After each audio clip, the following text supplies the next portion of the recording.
Welcome back. It is April, and that means the Drive-In Exploitation Challenge of DVD Talk Forum, which I participate in. Every year, if you haven't checked out DVD Talk, it's a great website. In the forum section, there's a lot of people that get together and do these kind of challenges. Of course, the most famous one is the October Horror Challenge, where you try to watch 100 films in 1 month. There's a couple other that I participate in. One is in April, which is the one we're talking about now. That's the Drive-In Exploitation Challenge, where you're supposed to watch or try to watch 100 B-movie drive-in exploitation films. And then in July, there's the Science Fiction Fantasy Challenge. So I do all three, and it's fun. You know, you get on the forum site and talk about what you watched and that type of thing. It's a fun way to kind of knock down your unwatched list. Particularly, I will not hit 100 drive-in exploitation B movies this month. I found about 80, and if I hit 80 or exceed 80, I'll be extremely content. It's just for fun, you know. Try not to put too much pressure on yourself. Yeah, so let me tell you about what I watched. Day one, April 1st, the month kind of started and I forgot about this whole challenge, so I really didn't watch anything. And then started full bore on the 2nd. And I watched 3 films. So first up is a spaghetti western. And this Echo Bridge 8-pack, cheesy pan and scan, looks, you know, you can imagine it's an Echo Bridge, what it looks like. Yeah, but I watched Buddy Goes West, a 1981 spaghetti western that's really a comedy, as much a comedy as it is a spaghetti western. It was directed by Michelle Lupo, with music by Ennio Morricone. And you could really tell, I think, at this point, as of 1981, the genre was getting a little tired, and you know, I think they were trying a lot of different things to try to reinvigorate the films, spaghetti westerns, and throwing this comedic element into it didn't help. I mean, the film's just not very funny. It stars a guy named Bud Spencer, who, his Italian name, his birth name is Carlo Pedersoli. What's interesting about this guy is he looks like Paul Smith from Midnight Express. If you remember that film, it's about a true story of a guy trying to smuggle heroin through Turkey, and he gets caught, ends up in a jail, Turkish prison.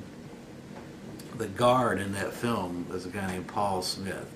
Big, brutish kind of guy. Bud Spencer looks just like him. He plays a big, bulky, bearded, kind of tough guy that he starts out the film as a criminal, and he takes some money from this town, and someone mistakes him for a doctor in the town, and they desperately need a doctor in this town, so basically they give him the keys to the city, and he ends up turning another cheek and ends up protecting the town from other criminals. All along the way, having a bunch of comedic routines with his Indian sidekick, kind of a la Laurel and Hardy or Abbott and Costello. It was okay. Yeah, I give it a 5 out of 10. So that's it for the spaghetti western. And then I couldn't resist kicking off this challenge with some classic 70s drive-in fare. What could be better than Dirty Harry? 1971's Dirty Harry. Really the Callahan character kind of, I think, even more so than the Man with No Name spaghetti westerns. To me, Callahan, you know, that's what epitomized Clint Eastwood and what set him off to real stardom. I think even more so than the westerns he did. It's really his signature role, in my opinion. Anyway, it was directed by Don Siegel, who directed The Invasion of the Body Snatchers, 1956. And it also stars as the villain in this, Andy Robinson as Scorpio. He's kind of going around shooting people from rooftops and things like that. Totally nuts. Andy Robinson was more famous for, probably with more current audiences, with his role as the husband in the original Hellraiser film. Great actor, great film, 9 out of 10 film, arguably one of his Clint Eastwood's top films. What's interesting about Dirty Harry, going back and looking at it, was that Clint Eastwood was not originally intended to be the lead in this. It was originally supposed to be a vehicle for Frank Sinatra, but Frank Sinatra was like 55 years old at that point.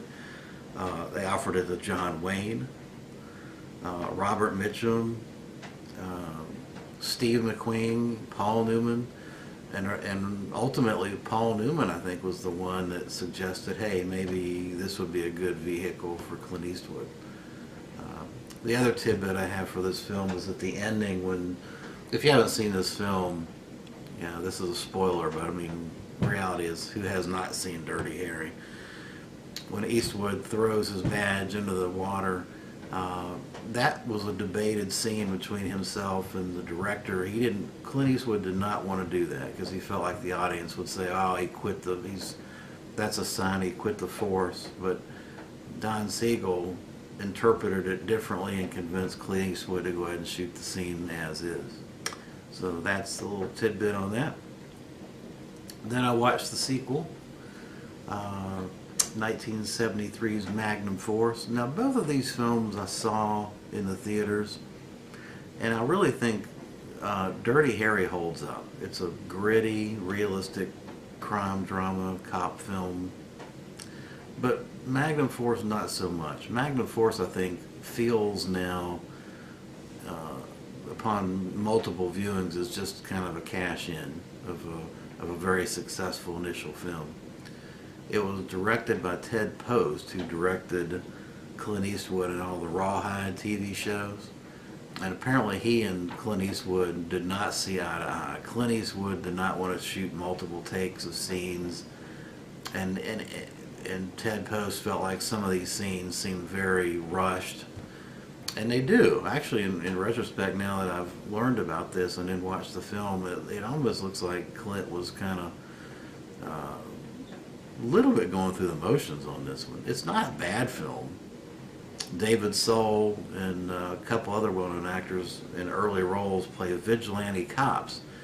In this story, Clint Eastwood, Callahan character is now kind of an upholder of justice against the vigilante cops.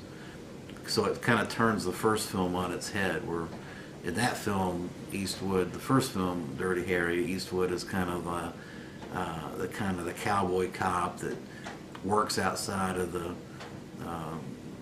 constraints of the law and the bureaucracy. He doesn't play ball, in this film. So I think Eastwood kind of wanted to portray Callahan as much more than a one-dimensional cop against the system. This time he kind of flipped it on its head and said, well, this time I'm going to be the upholder of system, bureaucracy, values, and things like that against vigilante justice. Yeah, it feels very rushed. I mean, it's still entertaining, but it's not nearly as good. And I don't think Magnum Force holds up to multiple repeat viewings. Each time I watch it, I feel a little less entertained by it. So yeah, and it's actually, ironically enough, also Magnum Force is the longest of the Dirty Harry films, running well over 2 hours. This release from Warner Brothers has a lot of special features, commentary tracks, featurettes. So if you're looking for, I picked this up for $5. If you're looking for a cheap way to get Dirty Harry films on Blu-ray, this old copy, I think you can still get it on Amazon for next to nothing, is a good way to go. Well, that will do it. That'll wrap up day 1 and 2 of the Drive-In Exploitation Challenge for April 2018. I'll be back for other daily viewings coming up. Thanks for watching.